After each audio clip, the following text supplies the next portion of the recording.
నమస్కారం. మరి ఈరోజు మా కృష్ణన్న పిలుపు బట్టి మరి మాజీ సోదరులు మా రెల్లిస్ ఉపకులాలు అందరూ కలిపి ఈరోజు గవతపై దాడిని చాలా ఖండిస్తున్నాం.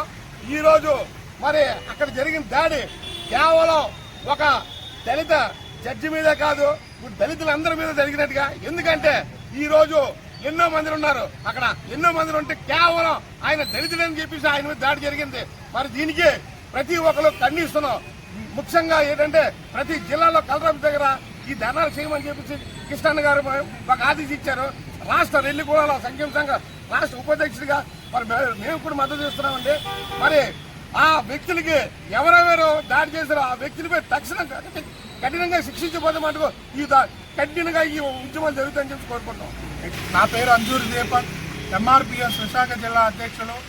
ఏదైతే గౌరవనీయులు పెద్దలు జాతీయ అధ్యక్షులు మందాకృష్ణ మాది గారి పిలుపు మేరకు సుప్రీంకోర్టు జడ్జి అయినటువంటి టీజే గవాయి గారిపై దాడి జరిగిన నిరసిస్తూ 7 రాష్ట్రాల్లో ఉండబడే కలెక్టర్ ఆఫీసులు అన్నింటిలో కూడా నిరసన తెలియజేయాలని మాకు ఆదేశించడం జరిగింది.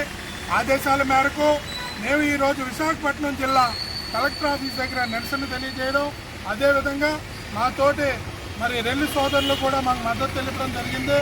ఎంఆర్పిఎస్ మరియు అనుబంధ సంఘాలన్నీ కూడా టీజే గవాయి గారి మీద నిరసన దాడి జరగడం నిరసన తెలియజేస్తున్నాం.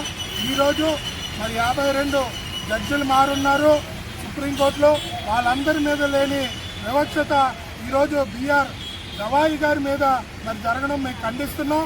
అదేవిధంగా దీనిపై మరి జరిగిన రాకేష్ ఎవరైతే దాడి చేశారో రాకేష్ గారి మీద, అలాగే వాళ్ళకి అనుకూలంగా మద్దతు తెలిపిన శక్తుల మీద కూడా వాళ్ళు కఠినంగా శిక్షించాలని, సపరేట్గా స్వతంత్ర ఎవరైతే జడ్జిలని నియమించి వాళ్ళపై కఠిన శిక్ష వేయాలని మేము కోరుకుంటూ ఈ నిరసనలు ఇక్కడే కాకుండా ఈరోజు మొత్తం ఆంధ్ర రాష్ట్ర తెలంగాణలో నిరసనలు తెలియజేయడం జరుగుతుంది.